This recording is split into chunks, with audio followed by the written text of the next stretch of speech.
नमस्कार, news India देख रहे हैं आप और आपके साथ मैं हूं अंशिका पाठक। बात करेंगे उत्तराखंड की, जहां उत्तराखंड दौरे पर द्रौपदी मुर्मू हैं। एनडीए की राष्ट्रपति उम्मीदवार हैं मुर्मू। द्रौपदी मुर्मू का बीजेपी भव्य स्वागत करेगी। सीएम आवास में भव्य स्वागत होगा। बीजेपी विधायकों और सांसदों से मुलाकात करेंगी। एनडीए उम्मीदवार द्रौपदी मुर्मू मांगेंगी समर्थन। तो ऐसे में लगातार द्रौपदी मुर्मू अलग अलग जगहों पर जा रही हैं, वहां का दौरा कर रही हैं। इसके साथ ही अपील कर रही हैं वोटों की तमाम नेताओं से। लेकिन इन सब के बीच आपको बता दें कि आज उत्तराखंड का क्योंकि दौरा है द्रौपदी मुर्मू का, ऐसे में वो समर्थन मांगेंगी। एनडीए उम्मीदवार हैं द्रौपदी मुर्मू, उत्तराखंड दौरे पर हैं। तस्वीर भी आप देख रहे हैं द्रौपदी मुर्मू की। पुष्कर सिंह धामी भव्य स्वागत उन्होंने किया है। संजय पुंडीर हमारे सहयोगी हमारे साथ जुड़ गए हैं। संजय, देखिए द्रौपदी मुर्मू का उत्तराखंड दौरा कई मायनों में खास माना जाएगा। सबसे बड़ी बात, समर्थन मांगने का जो उद्देश्य है उनका, इस सिलसिले में वो उत्तराखंड पहुंची हैं। क्या जानकारी मिल रही है? देखिए अंशिका, 18 जुलाई को राष्ट्रपति के चुनाव होने हैं। ऐसे में एनडीए की जो उम्मीदवार है वो द्रौपदी मुर्मू है। हालांकि इनका आज उत्तराखंड दौरा है और जिस तरह से ये पहुंचेगी तो इनका जोरदार यहाँ पर स्वागत किया जाएगा। जोली ग्रांट एयरपोर्ट पर यह पहुंचेगी और यहाँ पर भारतीय जनता पार्टी के बड़े नेता और खुद मुख्यमंत्री पुष्कर सिंह धामी यहाँ पर पहुंचेंगे। यहाँ पर इनका जोरदार स्वागत किया जाएगा। हालांकि अपने समर्थन में ये वोट मांगने आई है, तो कहा जा सकता है कि द्रौपदी मुर्मू के दौरे को लेकर जो तमाम तैयारियां है वो पहले से ही कर ली गई थी। हालांकि आज पहुंचेंगे और जिस तरह से इनका दौरा है तो जो भारतीय जनता पार्टी के कार्यकर्ता है, मुख्यमंत्री और तमाम जो कुछ नेता है वो काफी उत्साहित नजर आ रहे हैं। हालांकि इनके दौरे को लेकर एक जो तैयारी थी वो कई दिनों पहले से ही यहाँ पर की जाती है और अपने समर्थन में यहाँ पर वोट मांगने का काम करेगी द्रौपदी मुर्मू। बिल्कुल संजय, और ऐसे में देखिए स्वागत से लेकर उनके पूरे दौरे तक की अगर हम बात करें तो एक भव्य तैयारियां जो है वो की गई हैं। द्रौपदी मुर्मू जाएंगी कहां कहां पर? क्या उनका आम लोगों से भी मुलाकात होने का कोई कार्यक्रम रखा गया है? देखिए आज का इनका जिस तरह का दौरा है, सबसे पहले जोलीग्रांट एयरपोर्ट पहुंचेगी जहां पर मुख्यमंत्री पुष्कर सिंह धामी और भारतीय जनता पार्टी के जिला अध्यक्ष, तमाम जो स्थानीय विधायक हैं वो यहाँ पर पहुंचेंगे। उसके बाद देहरादून पहुंचकर ये एक बैठक करेगी और उसके बाद कहा जा सकता है कि अपने पक्ष में वोट मांगने का काम करेगी। हालांकि आपको बता दें 18 जुलाई में महज अब कुछ ही समय शेष रह गया है, जिसको लेकर तमाम जो तैयारियां हैं वो पहले से ही कर ली गई थी। हालांकि इनके दौरे को लेकर जो भारतीय जनता पार्टी के नेता है वो काफी यहाँ उत्साहित नजर आ रहे हैं। अंशिका, चलिए ठीक है, बहुत शुक्रिया, बने रहिए आप हमारे साथ संजय, आगे भी आपसे जानकारी लेते रहेंगे। तो सीएम पुष्कर धामी ने बकरीद की बधाई दी है, प्रदेशवासियों को बकरीद की बधाई दी है। शांतिपूर्वक त्योहार मनाने की अपील भी की है पुष्कर सिंह धामी ने कि शांतिपूर्वक त्योहार मनाया जाए और सभी देशवासियों को बकरीद की ढेर सारी शुभकामनाएं। तो पुष्कर सिंह धामी की तरफ से ये बधाई, और पुष्कर सिंह धामी ने कहा है कि शांतिपूर्वक त्योहार मनाने की अपील करता हूं कि शांतिपूर्वक तरीके से त्योहार मनाएं सभी।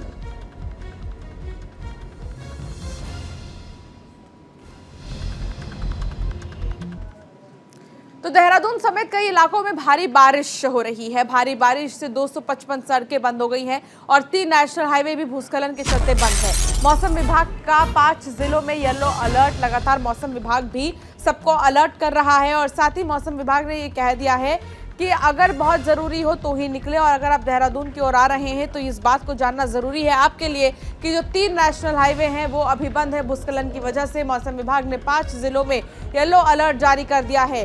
भारी बारिश होने की वजह से कई सारी सड़कें ऐसी हैं जिन्हें बंद किया गया है। जहां पर काम चल रहा है, लैंडस्लाइड जहां हो गया है, वहां पर भी लगातार पहाड़ों को हटाने का काम जो है वो जारी है। संजय पुंडीर हमारे सहयोगी लगातार हमारे साथ जुड़े हैं और अनिल भी हमारे साथ जुड़ गए हैं। अनिल, सबसे पहले तो जिस तरीके से लगातार भारी बारिश हो रही है, ऐसे में अगर हम देखें तो बहुत सारी सड़कों को बंद कर दिया गया है। मौजूदा समय में मौसम कैसा है? बिल्कुल अंशिका, बताना चाहूंगा मौजूदा जो मौसम है अभी भी लगातार बादल छाए हुए हैं। अगर पूरे उत्तराखंड की बात की जाए तो हरिद्वार, देहरादून, चाहे ऊपरली जितने भी पहाड़ी इलाके हैं सभी जगह बादल छाए हुए हैं, लगातार बारिश हो रही है। और बारिश की अगर बात करें देहरादून रूट की, जो बात करें रुड़की से जो देहरादून रूट है उसमें काफी रात को भी भूस्खलन हुआ है, जिससे हाईवे जाम हो गया था। जो नेशनल हाईवे है वो भी जाम हो गया था। काफी परेशानी का सामना करना पड़ा यात्रियों को। हालांकि जो सुबह मलबा हटा दिया गया है, थोड़ा वहां पर काम अभी लगातार जारी है, धीरे धीरे गाड़ियां निकलना स्टार्ट हो गई है, लेकिन बारिश लगातार अभी भी हो रही है। जी अंशिका। ठीक है संजय, देखिए हरिद्वार में बहुत से ऐसे लोग हैं जो आते हैं, दूर दराज से आते हैं लोग, श्रद्धालु आते हैं, आस्था की डुबकी लगाते हैं, लेकिन उसके बाद सिर्फ हरिद्वार तक ही नहीं रहते हैं, आगे भी जाते हैं। वो आगे भी उत्तराखंड में कई सारी जगहों पर जाकर दर्शन पूजन करते हैं, लेकिन क्योंकि 3 नेशनल हाईवे बंद है और 200 से भी ज़्यादा मार्ग जो हैं वो अभी बंद है क्योंकि भारी बारिश हो रही है, लैंडस्लाइड का खतरा है। कौन कौन से एरिया ऐसे हैं संजय, आपसे जानना चाहेंगे जो मौजूदा समय में बंद हैं और जहां पर लोग न जाएं? देखिए लगातार उत्तराखंड के अगर हम बात करें तो उत्तराखंड में इन दिनों आफत के जो बादल है वो गरज रहे हैं, और यही वजह है कि उत्तराखंड के पर्वतीय जिलों में बारिश होने के मैदानी जिलों में भी बाढ़ का खतरा बन गया है। बीते दिनों हमने देखा है कि लगातार हरिद्वार की बात कर लेते तो हरिद्वार में भी लगातार बारिश हो रही थी, जिससे कहीं ना कहीं सड़कों पर जल भराव हो गया था। हालांकि पर्वतीय क्षेत्र में लगातार करीब 200 से ज्यादा जो सड़कें हैं वो पूरी तरह बंद है, जिससे जो चारधाम जाने वाले यात्री है वो कहीं ना कहीं फंस गए हैं। हालांकि समय रहते मुख्यमंत्री पुष्कर सिंह धामी लगातार जो यात्री है उनसे संपर्क कर रहे हैं और टेलीफोनिक से बात कर रहे हैं। हालांकि अभी राहत भरी खबर यह है कि हरिद्वार की अगर बात की जाए या फिर अन्य मैदानी जिलों की बात की जाए तो वहां पर जो बारिश है वो नहीं है, लेकिन पहाड़ों में लगातार जो आफत के बादल हैं वो गरज रहे हैं, जिससे कहीं ना कहीं लोगों का जीना है वो पूरी तरह मुहाल हो गया है और लगातार हो रही बारिश लोगों के लिए पूरी तरह मुसीबत बन गई है। हालांकि बीते दिनों हमने देखा है कि भीषण गर्मी से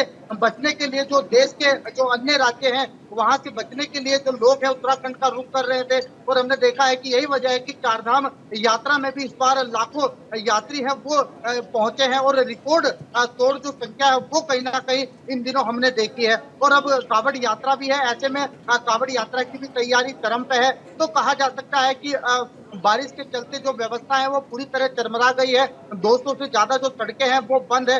हालांकि 3 नेशनल हाईवे भी बंद है, जिसे खोलने का लगातार प्रयास किया जा रहा है, और राज्य सरकार आपदा राहत टीम के साथ करीब 200 से ज्यादा जेसीबी के साथ सड़क खोलने का प्रयास कर रही है। और बीते सोमवार की हम बात कर लेते हैं तो करीब 176 सड़कें थी बनती, लेकिन सरकार के कर्मचारियों ने समय रहते 100 से ज्यादा सड़कों को खोल दिया गया था। और एक बार फिर जिस तरह से लगातार बारिश हो रही है 224 जो सड़कें हैं वो पूरी तरह बंद दिखाई दे रही है। हालांकि धामी सरकार का यह कहना है कि किसी को भी कोई दिक्कत नहीं होगी, और जिस तरह से तमाम अपील की जा रही है मौसम विभाग से लगातार कहा जा रहा है कि अगर ज्यादा बारिश होती है तो आप किसी सुरक्षित स्थान पर पहुंचे, क्योंकि जब पहाड़ों में बारिश होती है तो भूस्खलन जैसी समस्याएं आ जाती है, जिससे कहीं ना कहीं दुर्घटना भी हो जाती है। तो तमाम हम अपने दर्शकों को भी यही कहेंगे, अगर उत्तराखंड आना हो तो बारिश के चलते कहीं सुरक्षित स्थान पर पहुंच जाए ताकि दुर्घटना से बच सके। अंशिका, बिल्कुल आपने विस्तार से ये जानकारी दी है संजय कि आखिर कहाँ कहाँ पर जा सकते हैं लोग, कहाँ नहीं जा सकते हैं। लेकिन अनिल, अगर हम बात करें उत्तराखंड में अन्य जगहों की, रुड़की की खास तौर पर, तो लोग जरूर जाते हैं रुड़की में और बहुत सारी जगहों में जाकर वो वहाँ का लुत्फ उठाते हैं। हालांकि रुड़की में कहाँ कहाँ पर अभी लैंडस्लाइड की घटनाएं हुई हैं और फिर क्या किसी के हताहत होने की कोई जानकारी मिल रही है? बिल्कुल अंशिका, बताना चाहूंगा रुड़की में ऐसी कोई बात नहीं है, क्योंकि रुड़की जो है मैदानी इलाके में आता है, पूरा हरिद्वार मैदानी इलाका है। लेकिन अगर बात करें रुड़की से देहरादून रूट की तो उधर जो है लगातार पहाड़ का रास्ता है, करीब 20 किलोमीटर का जो पहाड़ी एरिया है उसमें भूस्खलन की जो समस्या है वो लगातार जारी है। कल से अभी तक लगभग कई घंटों से कार्य चल रहा है, पूरी रात से कार्य चल रहा है। मुख्यमंत्री ने भी आदेश दिया है कि जो रुड़की देहरादून मार्ग है उसको जल्दी से जल्दी ठीक किया जाए, क्योंकि देखिए देहरादून एक राजधानी है और राजधानी और ऊपर मसूरी में भी पर्यटक आते हैं, और पर्यटकों को आने का जो सिलसिला है वो लगातार अभी भी जारी है। लोग गर्मी से बचने के लिए उत्तराखंड का जो है लुत्फ उठाना चाहते हैं। एक रूट हो रहा है जो हरिद्वार से जाता है, लेकिन उधर लंबा रूट होने के कारण जो है लोग बाईपास जाते हैं रुड़की से।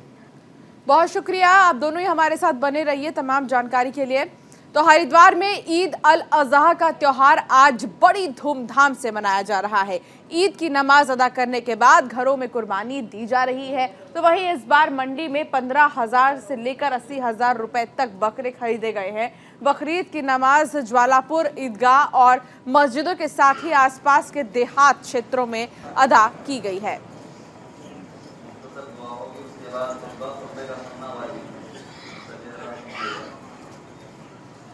तो नमाज के बाद घरों में कुर्बानी दी जा रही है और कई सारे ऐसे लोग हैं जिन्होंने सुबह सुबह नमाज अदा की। नमाज के बाद कुर्बानी का वक्त है और धूमधाम से बकरीद का जो त्योहार है वो मनाया जा रहा है।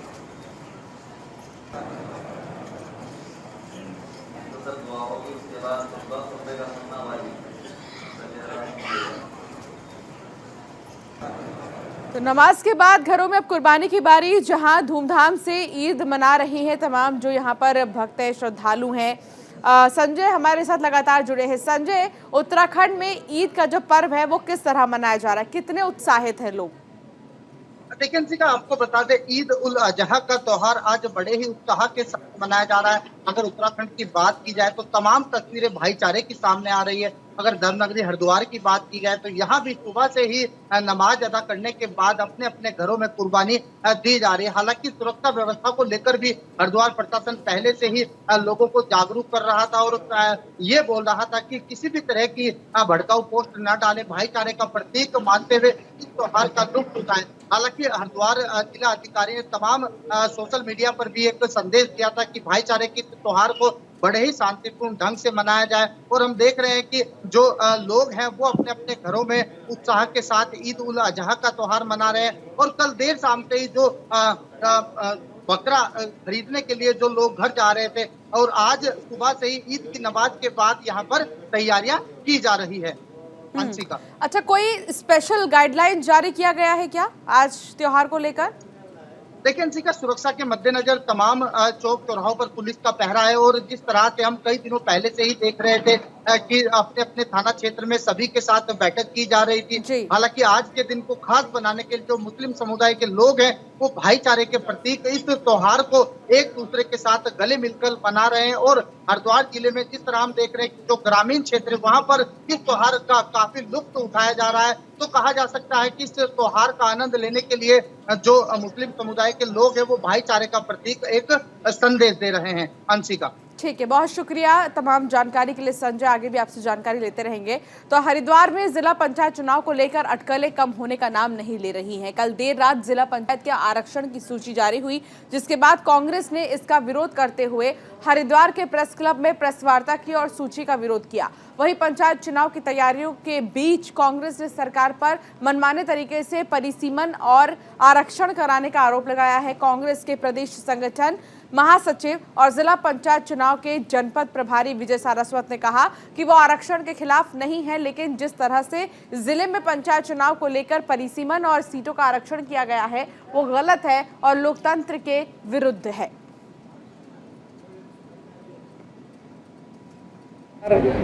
त्रिस्तरीय लोकल चुनाव से बचना चाहती है और एक राजनीति के तहत राजनीति से प्रेरित होकर ये आरक्षण किया गया। पहले तो इन्होंने 1.5 साल के लगभग इस चुनाव को टाल दिया, अभी भी त्रुटिपूर्ण आरक्षण किया, अधिकारियों पर दबाव बनाए हुए हैं सरकार। एक नेता विशेष कहते हैं कि मैं जिला पंचायत के अध्यक्ष का चुनाव लड़ूंगा, आप ही लोगों के माध्यम से हमें पता चलता है। अब आरक्षण महिला का आएगा, एससी का आएगा, ओबीसी का आएगा, जनरल आएगा, कुछ पता थोड़ी है। तो इसके मायने तो पूरे ही आरक्षण उनके कह पर चल रहा होगा, क्योंकि सुनने में आया उनके घर में तो पत्नी भी नहीं है। तो ऐसा लोग बताते हैं, मुझे जानकारी नहीं। तो पूरे ही आरक्षण पर उंगली उठ। सबसे पहले तो ये धोखा है इस जिले की जनता के साथ। एक धोखा पहले कर चुके, चुनाव लेट करा के। आज देहात की जनता, गाँव की जनता परेशान है। बारिश हो रही है, नलके नहीं है। आप जल जीवन मिशन करोड़ों रुपए के प्रोजेक्ट लेके आ रहे हैं, पर आप हैंडपम्प में पैसा नहीं दे रहे हैं। आज विधायक सफ़र कर रहे हैं, अपनी निधि से कुछ इधर उधर से कर करा के नलके लगवाने का काम कर रहे हैं। आप बस हाथ खड़े कर देते हो कि हमारे हाथ में नहीं है। और दूसरी आप गलती अब ये करने जा रहे हो कि आप जो है रिजर्वेशन के नाम पे अपना स्वार्थ सिद्ध कर रहे हो। जहाँ जहाँ आपको लग रहा है कि हमारा आदमी नहीं है, वहाँ पे आप ऊटपटांग हरकतें कर रहे हो। अधिकारी पूरा प्रेशर में है और ये इस जिले में कुछ हारे हुए विधायक जो कि फेडअप है, फ्रस्ट्रेशन से में ज़्यादा है, जिनको अपना स्वार्थ सिद्ध करना है कि विधायकी नहीं मिली तो अब जिला पंचायत में आ जाओ, जिला पंचायत नहीं मिली तो थोड़े दिन बाद ये पार्षद के चुनाव। हरिद्वार देवभूमि का सिरमौर है और ऐसे देवभूमि जैसे प्रदेश में अगर हम हिटलर शाही करेंगे, तानाशाही करेंगे या कानूनों को ना मान करके अपने कानून थोपेंगे तो भविष्य के लिए और उत्तराखंड राज्य के लिए अशुभ संकेत है। जब हमारे समस्त विधायक और काजी जी बता रहे हैं कि एक क्षेत्र में अगर 100% व्यक्ति एक जाति के रह रहे हैं, आपको किसने अधिकार दे दिया कि आप दूसरा रिजर्वेशन कर दें? तो देहरादून में एसडीआरएफ में पीआरडी के तहत रखे गए 62 कर्मचारी सड़कों पर आए। कर्मचारियों को 3 महीने से वेतन नहीं मिल रहा है। कर्मचारियों ने कांग्रेस नेता सूर्यकांत धस्माना से मुलाकात की है।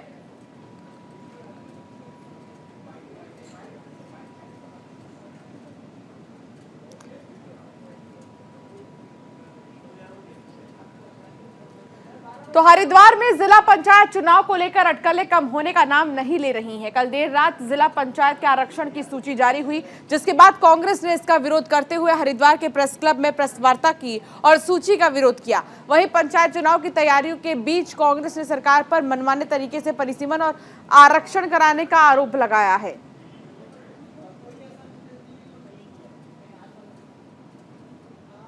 इस बीच आपको बता दें कि कर्णप्रयाग में भारतीय सेना में जाने वाले इच्छुक युवाओं के लिए यूथ फिजिकल एकेडमी की ओर से निःशुल्क कैंप का आयोजन किया गया, जिसमें राजकीय इंटर कॉलेज के खेल मैदान में 100 से ज्यादा युवाओं का शारीरिक माप तोल हुआ। साथ ही कैंप में युवाओं की लंबाई और डॉक्यूमेंट की जांच की गई। इस मौके पर कैंप के संस्थापक अनिल नेगी, योग गुरु चंद्रकांत कंडवाल मौजूद रहे।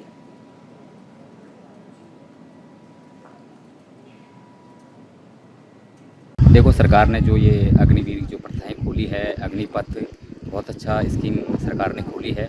और ये सरकार के जब से ये फॉर्म खोले हैं और ये नए युवक साथी फॉर्म भरने लगे हैं, और साथ ही साथ मैंने भी सोचा कि यूथ फिजिकल एकेडमी की तरफ से एक निःशुल्क कैंप खोला जाए। और मैं भी आज लड़कों का शारीरिक परीक्षा और मेडिकल परीक्षा थी, तो वो मेरे पास कम से कम यहाँ पे 250 लड़के थे और फिट 103 लड़के हुए यहाँ पे। तो अच्छा लगा है, हर कोई लड़का युवा साथी मेहनत कर रहा है। कर्णप्रयाग के जितने भी युवा यहाँ पर इकट्ठे होकर हैं, आज यहाँ पे हमारे गौरव सेनानी श्री अनिल नेगी जी द्वारा और योगा टीचर कंडवाल जी द्वारा और परीक्षा गुरु केरल जी द्वारा यहाँ पर एक शिविर का आयोजन किया गया, जिसमें हमारा फिजिकल और मेडिकल प्रोसेस हुए। जो अग्निपथ भर्ती है, यह आने से फिर कैंप सुचारू रूप से चलाया जा रहा है। आज इसका फिजिकल और मेडिकल हुआ और 11 तारीख से ये कैंप सुचारू रूप से चलाया जाएगा। इसमें हमारे जो फिजिकल ट्रेनर हैं वो भूतपूर्व सैनिक अनिल सर हैं और योगा टीचर कंडवाल सर, और साथ ही साथ रिटर्न की तैयारी भी कराई जा रही है, जिसके सोम गैरला सर यहाँ पे हमें रिटर्न की तैयारी करा रहे हैं। मॉनसून आने के बाद से शुक्रवार से देहरादून और आसपास के क्षेत्रों में बारिश जारी है, तो वहीं पहाड़ों में कहीं कहीं हल्की बरसात हुई है, जिससे तापमान में गिरावट आई है। हालांकि कुछ ग्रामीण संपर्क मार्गों पर भूस्खलन के चलते आवाजाही बाधित रही। ऐसे में मौसम विज्ञान केंद्र के निदेशक विक्रम सिंह के अनुसार पौड़ी और नैनीताल में भारी बारिश की चेतावनी है। देहरादून, टिहरी, हरिद्वार, चंपावत, बागेश्वर, उधम सिंह नगर में कहीं कहीं भारी बारिश हो सकती है। इस दौरान मौसम विभाग ने नदी नालों से दूर रहने और इन क्षेत्रों के आसपास सतर्क रहने की सलाह दी है।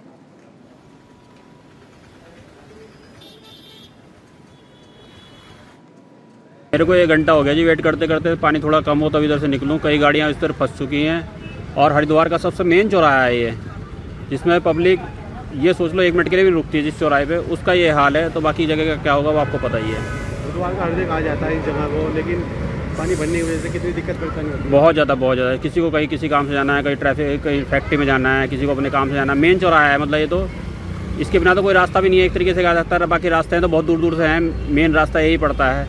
और ये समस्या अभी नहीं है, 10 साल पुरानी है, जो कि तो खड़ी हुई है समस्या। ये हर सरकार आती है, हर सरकार वादे करती है कि इसको समस्या का समाधान करेंगे, लेकिन कोई समाधान नहीं करता। काफ़ी दिक्कत परेशानी होती है। काफ़ी दिक्कतों का परेशानी होती है। कोई पंप लगाया जाता है, कोई कुछ लगाया जाता है, लेकिन उससे कोई फ़ायदा नहीं है। पैसा जनता का वेस्ट ही किया जाता है। खबर रुड़की के मंगलौर से, जहां 3 वर्षों से शव वाहन की मांग कर रहे हिंदू समाज के लोगों में भारी गुस्सा है। शव को अंतिम संस्कार तक ले जाने के लिए हिंदू समाज प्रशासन से मांग करता आया है। जिलाधिकारी से लेकर नगर पालिका अधिकारियों से शव वाहन की मांग कर चुके हैं। नगर पालिका परिषद के सभासद अब साथियों के साथ भूख हड़ताल पर बैठेंगे। मंगलौर नगर पालिका परिषद के सभासद नरेंद्र शर्मा ने बताया कि कस्बे से शमशान घाट की दूरी 3 किलोमीटर से ज्यादा है। शव के अंतिम संस्कार के लिए हिंदू वर्ग के लोगों को भारी परेशानी का सामना करना पड़ता है। नगर पालिका परिषद की बोर्ड बैठक में कई बार शव वाहन का प्रस्ताव रखा गया, लेकिन 3 वर्ष बीत जाने के बाद भी मंगलौर नगर पालिका परिषद ने शव वाहन उपलब्ध नहीं कराया।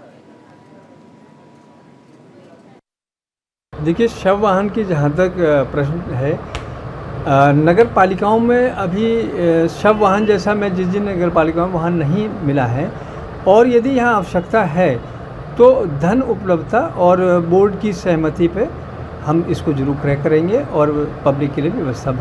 ये शव वाहन के संबंध में हमने ये किए प्रेस वार्ता कि 3 साल पहले हमने प्रस्ताव पास कराया था इसका, और सर्वसम्मति से ये प्रस्ताव पास हो गया था। इसके बाद हम बराबर कहते आ रहे, लेकिन इसके बारे में कोई सुनवाई नहीं हुई। अब ये मंगलौर से करीब 3 किलोमीटर हम लोगों को जाना पड़ता है। शमशान घाट जो करीब 3 किलोमीटर पड़ते हैं। तो इस संबंध में ही हम बराबर कहते भी आ रहे, प्रस्ताव पास भी करा रहे, पिछले बोर्ड में, उससे पहले बोर्ड में भी। अब पिछला बोर्ड में ये प्रस्ताव में भी रखा गया, और ये भी कहा था कि भाई अगर ये नहीं होता तो हम भूख हड़ताल भी करेंगे और धरना प्रदर्शन भी करेंगे। रुड़की मंगलौर बाईपास पर हो रही सड़क दुर्घटनाएं रोकना पुलिस के लिए एक बड़ी चुनौती साबित हो रही है। दरअसल पिछले 1 महीने में सड़क हादसों में इजाफा हुआ है। हादसे में कई लोग जान गंवा चुके हैं। अब कांवड़ यात्रा के दौरान कई सड़क हादसे होते हैं। ऐसे देहात में एसपी का कहना है कि ब्लैक स्पॉट्स को चिन्हित किया जा रहा है ताकि सड़क हादसों पर रोक लगाई जा सके। साथ ही स्पीड पर खास ध्यान रहेगा, जिसके कारण सड़क दुर्घटनाएं कम होगी।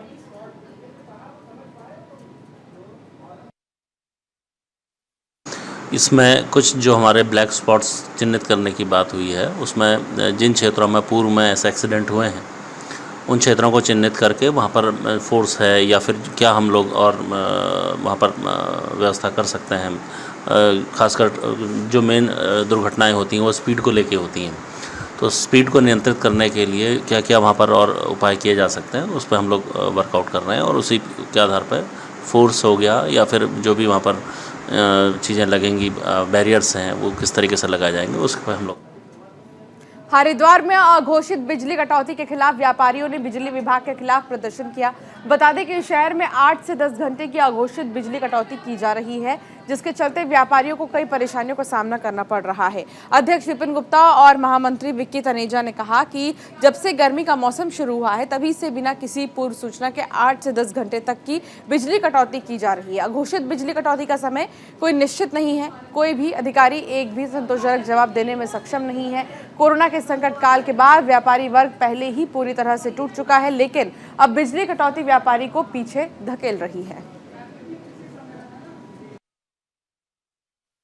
हम कई बार जो है जेई साहब को, एसडीओ साहब को, एक्शन साहब को, उससे ऊपर डीजी साहब को, सबको अपना निवेदन रख चुके हैं कि अगर जरूरी है कटौती करना तो उसका एक समय निर्धारित किया जाए, और शाम के समय तो बिल्कुल कटौती ना की जाए, क्योंकि दिन भर तो वैसे ही व्यापार ठप रहता है गर्मी की वजह से। शाम के समय जब थोड़ा सा व्यापार का समय होता है उस समय लाइट बंद कर देते हैं, जिससे व्यापार प्रभावित होता है।